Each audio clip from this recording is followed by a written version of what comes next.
Assalamualaikum warahmatullahi wabarakatuh. Sobat-sobat semuanya, tentunya sampai saat ini kita sudah bisa mengetahui apakah kita lulus ataukah tidak dalam seleksi P3K Guru tahun 2022. Dan tentunya di sini sudah kita cermati bersama bahwasanya saat ini kita masuk dalam masa-masa pengumuman dan juga masa sanggah serta jawab sanggah ya. Dan sedang kita nantikan untuk nanti pengumuman hasil seleksi di pasca sanggah. Ya, namanya seleksi tentunya ada dua kemungkinan, yaitu ada yang lulus dan juga ada yang tidak lulus. Dan pada video ini kita akan berbagi update informasi terbaru, yaitu bahwasannya dari Kemdikbudristek ini sudah merilis data kelulusan untuk P3K Guru tahun 2022 serta untuk peluang guru honorer yang tidak lulus pada seleksi P3K Guru di tahun 2023 atau tahun berikutnya. Yang mana di sini bagi teman-teman yang tentunya dinyatakan tidak lulus atau belum lulus, belum mendapatkan penempatan, ini adalah upaya terbaik dari Kemdikbudristek untuk nanti bisa diangkat ya di tahun 2023. Nah, kira-kira bagaimanakah informasinya dan gimana peluang kita? Silahkan simak video ini sampai selesai. Namun sebelum kita lanjutkan, perlu saya ingatkan, bagi teman-teman yang mungkin baru pertama kali menemukan channel ini, silakan klik tombol subscribe-nya dan aktifkan notifikasi loncengnya, sehingga nanti jika ada update video terbaru, teman-teman tidak akan ketinggalan informasi. Baiklah sobat-sobatnya, yang mana di sini kita kutip dari penjelasan Kemdikbudristek terkait tentang paparan hasil seleksi guru ASN P3K tahun 2021 dan juga tahun 2022. Seperti yang telah disampaikan pada paparan pertama, bahwasannya untuk penyelenggaraan seleksi P3K Guru tahun 2022 baik itu untuk P1, P2, P3 maupun juga pelamar umum adalah mengacu pada dua payung hukum ya, yaitu diantaranya dari Permen RP nomor 20 tahun 2022 dan juga Kemdikbudristek nomor 349 ya tahun 2022. Ya, pada di sini untuk penempatan ini tentunya dari Kemdikbudristek ini mengupayakan ya untuk penempatan pada sekolah Indo atau Satminkal itu terlebih dahulu. Nah, kalau misalkan di sana ada kebutuhan di sekolah Indo kita ditempatkan di sekolah Indo. Baru kalau misalkan tidak terdapat kebutuhan, inilah ditempatkan di sekolah lain yang terdapat kebutuhan. Namun untuk penempatan itu adalah tidak menggeser ya dari guru non ASN yang sudah ada di sana.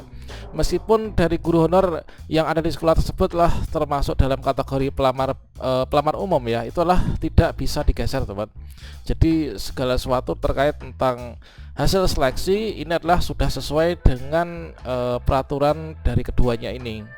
Dan meskipun tidak terjadi penggeseran lagi antara guru induk, namun yang bisa dilakukan itu adalah melalui mekanisme penyesuaian formasi atau pemindahan formasi yang mengikuti guru yang sudah lulus ya, ataupun juga yang mendapatkan nilai lebih tinggi. Tentunya dengan persyaratan yaitu pada jenjang dan juga jabatan yang sama, kemudian juga tidak mengakibatkan yaitu kelebihan guru di sekolah yang baru. Ya, pada dipaparkan bahwasannya dari kebutuhan yang telah diajukan oleh Kemdikbudristek di tahun 2022, di sini dari pemerintah daerah ini baru mengajukan sebesar 40% ya, 40,8% dari total kebutuhan formasi tahun 2022. Ya, pada di sana ini terjadi yaitu perubahan yang sangat signifikan ya antara yaitu kebutuhan usul sebelum adanya rakor dan juga setelah adanya rakor. Nah, seperti halnya di sini yang pertama yaitu untuk P1 ya. Untuk P1 yang mana untuk P1 itu menggunakan mekanisme seleksi untuk penempatan guru yang sudah lulus passing grade. Ya, pada di sini dari kebutuhan yang ada itulah 161.052 ya. Kemudian untuk usul di sebelum rakor ini adalah sebesar 75.165. Ini adalah 46,7% ya. Kemudian setelah rakor ini meningkat menjadi 125.308. Kemudian untuk P2 ini adalah yang menggunakan mekanisme observasi atau kesesuaian lah untuk teman-teman guru honorer THK 2 yang tidak termasuk dalam P1 ya. Ini adalah kebutuhannya ada 5.649. Kemudian untuk usul sebelum rakor ini ada 1.390. Kemudian untuk yang usul setelah rakor ini adalah meningkat ya, yaitu menjadi 3.000-an. Kemudian untuk yang P3 ini adalah yang juga menggunakan mekanisme sama, yaitu observasi atau kesesuaian. Ini adalah untuk kebutuhannya ada 363.184.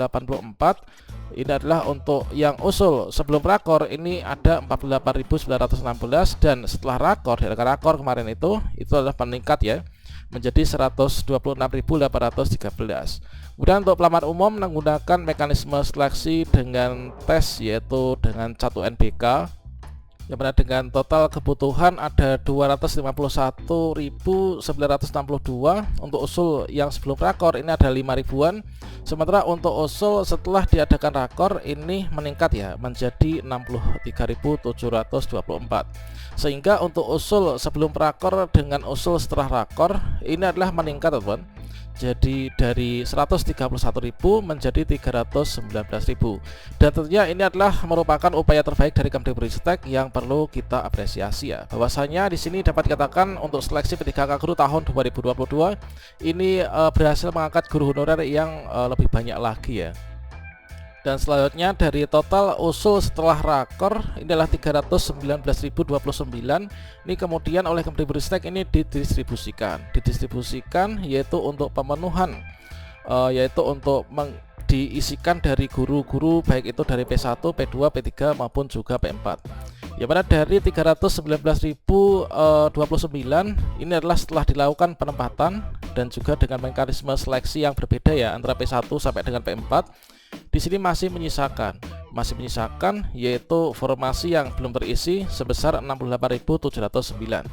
Ya, mana dari total untuk pengisian formasi adalah terserap sekitar 78% ya teman-teman. Ini yang sudah mendapatkan penempatan, tentunya teman-teman ini sudah termasuk dalam masuk di sini ya. Yang ketika login ke akun SSCSN ini lulus di prasanggah ya teman-teman. Ya, mana untuk penempatan dari P1 dari usul formasi final setelah rakor dari masing-masing Pemda ada 130 ribuan, itulah untuk penempatan P1 yaitu yang sudah lulus passing grade tahun 2021 kemarin, dengan jumlah pelamar ada 133 ribuan sekian ya. Kemudian untuk yang P2 sendiri ini ada 7.510. Ini dari THK 2 teman-teman, dari jumlah pelamar yaitu 8 ribuan. Tentunya di sini masih menyisakan sedikit untuk THK 2, dan semoga saja nanti untuk P2 ini bisa dituntaskan di tahun 2023 ini. Kemudian untuk yang P3 ini adalah ada 108.101. Untuk P3 ini adalah guru honor sekolah negeri dengan masa kerja lebih dari 3 tahun yang sudah diobservasi. Dari total sekian ya untuk pendaftarnya. Kemudian untuk yang pelamar umum yang sudah berhasil diangkat adalah ada 3 ribuan ya. Dan di sini kita bisa melihat bahwasannya ternyata untuk saingan untuk pelamar umum ini sangat banyak teman-teman. Inilah kalau misalkan kita bandingkan ini sangat besar ya, yaitu 1:10 sekian kita. Kalau misalkan di sini jumlah pelamarnya ini ada 32 ribuan, kemudian untuk formasi yang bisa terisi ada 3 ribuan. Namun di sini tentunya untuk persebarannya itu tidak sama ya, dikarenakan tentunya ada pelamar yang ada banyak saingan, ada juga yang sedikit terkait tentang linearitas ijazah yang digunakan ketika dulu melakukan pendaftaran. Ya, benar dari hasil seleksi P3K Guru ini bahwasanya di sini menyisakan yaitu 68 ribuan formasi yang masih kosong ya. Yang disebabkan ini yang pertama ini adalah ada formasi yang ternyata tidak ada pendaftarnya ya. Ini adalah paling banyak ini di daerah timur teman-teman. Kemudian untuk yang kedua ini kelulusan pelamar umum ini sangat sedikit ya. Ini adalah kurang dari 20% dari formasi. Kebanyakan ini tidak lulus passing grade teman-teman, karena memang kita sadari sendiri bahwa untuk pelamar umum atau P4 yang menggunakan mekanisme CAT UNBK ini memang tidak ada penurunan passing grade ya, sehingga di sini untuk angka kelulusan dari segi persentase ini cukup rendah juga. Kemudian yang ketiga, jumlah ketersediaan formasi ini tidak sesuai ya dengan jenis mata pelajaran ini dari teman-teman P1 sampai dengan pelamar umum. Nah, namun di sini prestasi yang telah ditorehkan oleh Kemdikbudristek bahwasanya sampai dengan saat ini jumlah total guru honorer yang sudah diangkat menjadi ASN P3K ini mencapai yaitu 544.180 guru teman-teman. Nah, ini adalah untuk ilustrasinya dari data penempatan P1 sampai dengan P4 tahun 2022. Kemudian juga dipaparkan yaitu dari 68.709 formasi yang masih tersisa ini dari hasil seleksi guru ASN P3K tahun 2022. Ini adalah untuk persebarannya ya. Persebaran di masing-masing provinsi antara yang lulus dan juga tidak lulus, serta jabatan atau mapel ini yang tidak terserap teman-teman. Kemudian terkait tentang data penempatan untuk pelamar prioritas 1, ini tentunya sudah dilakukan optimalisasi formasi, tentunya di sini meningkat secara signifikan ya. Dengan meningkatnya signifikannya dari P1 yang diangkat ini, tentunya beban atau PR pemerintah di tahun 2023 ini sehingga kalau misalkan seleksi P3K Guru tahun 2023 nanti dibuka, tentunya nanti dikarenakan untuk P1-nya ini semakin sedikit untuk nanti beban yang diangkat, nanti akan bisa dialokasikan untuk teman-teman P2, P3 maupun juga P4, teman-teman. Nah, berikutnya di sini kemarin telah terjadi yaitu pembatalan ya, pembatalan penempatan. Inilah mekanismenya seperti yang telah dipaparkan bahwasannya mungkin teman-teman ada yang merasa kecewa ketika pendaftaran dibuka itu mendapatkan notifikasi penempatan, kemudian setelah melanjutkan pendaftaran selanjutnya sudah resume, ketika tinggal menunggu penempatan ternyata kita kelulusannya dibatalkan ya. Memang dalam seleksi itu ada masa sanggah dan hal tersebut merupakan suatu hal yang wajar dan kita harus selalu berpositif thinking ya. Namun di sini sesuai dengan janji Kemdikbudristek bahwasanya dari teman-teman 3043 P1 yang dibatalkan kemarin itu adalah tidak secara mutlak kita itu dibatalkan, teman-teman. Nah, seperti yang kita bisa lihat di sini yaitu 4 poin penting dari pembatalan untuk penempatan. Yang pertama adalah untuk pembatalan itu yang terjadi adalah bagian dari proses sanggah ya dalam seleksi. Nah, pada dasarnya yang dibatalkan itu hanya penempatan saja di tahun 2022. Jadi yang dibatalkan hanya penempatan kita di tahun ini bukan status P1 kita. Jadi P1 kita ini tetap melekat, nanti akan tetap dipakai untuk prioritas di tahun 2023 ini. Kemudian yang kedua, untuk pelamar tersebut itu tetap berstatus menjadi P1 ya. Artinya nanti tetap diprioritaskan menjadi ASN P3K. Kemudian yang ketiga, para pelamar tersebut akan otomatis diikutsertakan dalam proses seleksi tahun 2023 dengan menggunakan status P1-nya tersebut.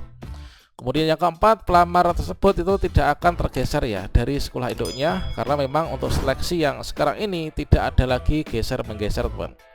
Nah, selanjutnya di sini dari data statistik untuk kebutuhan formasi dari tahun ke tahun ini juga dipaparkan bahwasanya dari sebaran kebutuhan yang telah menjadi sisa ya.